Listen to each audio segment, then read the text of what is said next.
Just look into this camera. No. Just do you, Roxy. We'll work you. It's your world. Whatever feels comfortable. I guess it's been a little bit since we've seen you. The last time we saw you, unfortunately, it didn't play out like you wanted to, but how are you feeling after that fight? You came into that fight with so much energy, so much enthusiasm, and you seem like you're on another level. Has that continued forward since that fight? Yes, I've been training nonstop since that fight. I was very disappointed it didn't go my way. I thought it was really close, but I sat down with my coaches and trainers and discussed what I needed to do. I needed to get stronger. I needed to better my wrestling so I could get it to the ground and jiu-jitsu her. That's my goal, but really I want to win in any way I can. So I've been training nonstop these past 7 months, and I'm really excited to show her and myself and everybody what I can do. And it seemed going in there that your striking seemed on another level than when we saw. So I assume that that's continued as well. I mean, how are you feeling on the striking? It sounds like your jiu-jitsu is always going to be there, but it seems like, is striking still a major focus as well that you've been trying to improve upon? Yes, my striking has leveled up. Now, I don't think I'll become a K1 champion anytime soon, but I'd like to show that I've improved by my standards. Well, let's jump over to your opponent. When you look at Barb's a legend in her own right, but break her down for us. Where is she dangerous, and what sort of things are you expecting coming into the cage? One reason I'm so excited about fighting Barb is that she's great everywhere. She's very well-rounded. Her striking's good, her wrestling's good, her ground game is good, so I'm pretty much thinking, what's she gonna do here? Well, what would I do here? She'll probably do the right thing, so I can just, see her as, my rival, this epic challenge for me, So I know that, I sat down with my coach, John Wood, and I can see she has some tendencies, so, I have a kind of game plan that I just have to be aware of things she does, and just, I win my fights when I do me, and I focus on what I want to do, so I shall proceed and execute the plan. How long has Barb kind of been on your radar as a fighter? Because you guys have both been doing this for a little bit now. I've been wanting to rematch Barb for about 7 years now, ever since she beat me with the rear naked choke. So, yeah, a long time, and she was the Invicta champion, so she's always been a goal of mine. So you'd see her at Invicta events and be like, kind of give her a little side eye. She kind of disappeared for a few years, so I really haven't seen her around. But yeah, I've been on the lookout. Did you guys build any sort of relationship in the house together during the show? We did chat a bit in the house on TUF 26. We both got up kind of early, so we tended to have breakfast the similar time, and she went swimming and I did my yoga. We chatted a bit, and she recommended a book to me, and yeah, so we became friendly. So does that, when you come into a fight, does that maybe take a little bit nerves and pressure off, because it is somebody that is not the boogeyman across the cage, but somebody that you've seen and have some sort of a relationship with? Every opponent feels different. Every fight feels different. The only person in my whole fighting career who's ever tried to evil eye me was Vanessa Porto, when years ago, and I think it was Fatal Femme Fighting, she looked at me and was like, the belt or something, but I mean, I'm pretty much friendly with everybody, so I never really feel anything like that. Yeah, I can't imagine anybody really trying to mean bug you. I mean, you're always there smiling. It's impossible. How did your book come about? Which book? The inspirational one that I see on Twitter now. Okay. I wrote 2 books. One is about my memoirs, living in Japan, and another one is a book, Mental Training by the Happy Warrior, How to Be Positive. Right. And I've gotten a lot of questions from fans about, how do you stay so positive? And I thought, well, my mom raised me to think positively, and I have various techniques that I use. So I composed a book with 10 chapters, and each chapter is a mental technique that I use to change my way of thinking about a negative situation and see it positively. And then I wrote maybe 5 or 6 scenarios in the workbook so that the reader has to think of how they would be more positive in that situation to train their minds. Which one of those would you say helps you the most in fighting, if you had to pick one? Probably see the silver lining, and also something else my coach John Wood says is replace the negative thoughts. So pretty much we can never stop ourselves from thinking something. If you say, don't think about that, you can't, So when it comes in, you have to replace that thought with something else. So, oh, am I ready? Of course I'm ready. am I going to get tired? You're not going to get tired because blah, blah, blah. So like that sort of thing. So you always replace these negative thoughts with positive thoughts. And that's helped me a lot in my fighting career ever since I joined Syndicate. What's more difficult, the writing of the book or being in the octagon? Walking to the cage and stepping in there is actually waiting for my turn is the most difficult and nerve-wracking thing. So once I get in there, I'm good to go. But like waiting, oh, is it my turn yet? That's nerve-wracking. What do you do while you're waiting? Are you watching the fights? Are you reading? Are you meditating? What do you do while you're waiting to keep yourself upbeat and ready for the fight?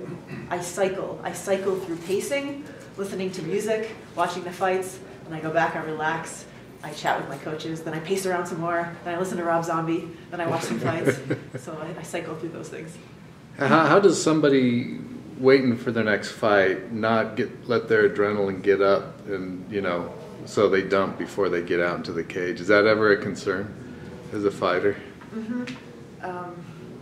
Pretty much I use the mental process to, replace my negative thoughts and always think positively. And when I start getting too excited, I pace around or I talk to my coaches or I try to just be very aware of how my mind works so that I can control my thoughts. Nico's kind of taking a beating publicly because he hasn't defended the title yet, and Shevchenko's been kind of knocking on that door. How do you feel about that whole situation? Do you think, are you surprised that she hasn't defended it yet? I heard that Nico had various health problems, and I think she wrote some things about them on Instagram, but it wasn't really public knowledge, so people were just like, where is she? Right. As opposed to that being more explained. And then Shevchenko's doing what she's supposed to do, and is trying to be vocal, and it's a show business pretty much, so I mean, that's one part of it, but I think it's kind of unfair to hang her up to dry like that, because Nico is not afraid of anybody. She wants to fight, all of us TUF 26 fighters have been waiting 7 months to fight, so I'm glad the fight is finally set, but yeah, she deserves to take a little break and heal her injuries. Would you have wanted to fight sooner, or is this the appropriate time, about 8 months since your last fight? I definitely wanted to fight sooner. Honestly, I was asking the UFC in January, when can I fight next? And I was trying to keep my weight low and be ready. So it's been a pretty long fight camp, just because I finally learned maybe in April when I was fighting. So I wanted to fight sooner. But I'm very happy and grateful to be in the UFC at all, and I'm happy to have a contract. So whenever they want to give me a fight, it's fine. Have they ever told you why? To me, it seems like the women just don't fight as frequently. I see a lot of the women in the UFC complain that they're just waiting, like Angela Hill's been waiting. She finally got a fight. Has anyone ever explained that maybe there's just not enough spaces or any reasoning at all? The UFC works in mysterious ways. I don't know what they're thinking. I'm sure there's reasons. There are reasons, but I don't know. As a fighter, if you have a bad day at work, you don't just go back to work the next day and kind of wash it out and have a good day. You've had to wait 8 months to have your next day at work. How does that cloud hang over you, or is there another way that you kind of wash that out and reset before this, as a fighter? Well, I get really bummed out and depressed if I don't have a plan of action, if I don't know how to get better or I don't know what I'm doing. But once I decide, okay, I need to get stronger, so therefore I will execute this plan of conditioning. Or, oh, this sucks, so I need to get better, and then I start training and I make improvements in the gym. So then I can be excited about every day. I can wake up oh, I did this yesterday, and today I'm going to do this, and I can feel really positive about my training. So now, for example, I feel great, I feel stronger, I feel more skilled, and it's been a great journey.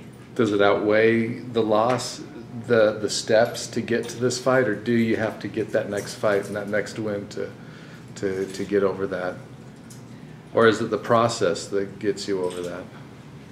I'm not sure, but I know that the way I look at fighting and my feelings about martial arts play into that a lot. I do martial arts for self-improvement and to prove to myself that I can do the techniques. So, recently I've been able to do a few techniques I've never been able to do despite training them.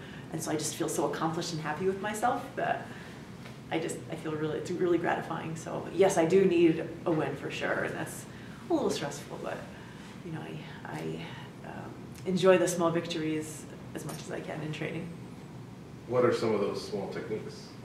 That's a top secret. You'll have to see in the fight.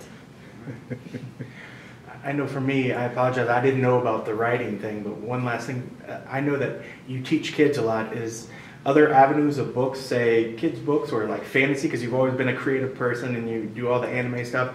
Have you ever, are there plans to do sci-fi writing, fantasy writing, kids writing, anything else in the future now that you're getting the process of being a writer down more? Yes, I have written some fantasy books in my youth. They're not great, so I probably have to edit them. I wrote a kid's book, and I sent it to my mom, and I said, "Mom, what do you think?" She's like, "I don't know, honey, I'll have to think about it." So that kind of bumped me out a little bit. But I need a publisher or somebody who can help me get it out there, you know, like my 2 books I self-published. And they're getting, you know, fans' attention, but they're not big scale yet. They're not in, you know, stores, so I need a little guidance in that regard, but I'd love to I'm going to keep writing for sure. That's great. The MMA, sorry, one more. Last one. The one that has to do with positive thinking, the second book, have you been able to motivate any MMA fighters or anyone from the MMA community? Have they given you that feedback? Have they read the book? And I believe I have gotten a few fighters who bought my book and then gave me positive feedback on it and said that it helped them in their lives. So I'm really happy to hear that kind of feedback. You know, that's one thing that I love about, you know, being a fighter and being in the public eye is that I can try to say good things and try to influence people in a positive way. All right. Thanks, everyone. Cool. Thanks, Roxanne. Thanks, Roxanne. Thank you. So we'll go.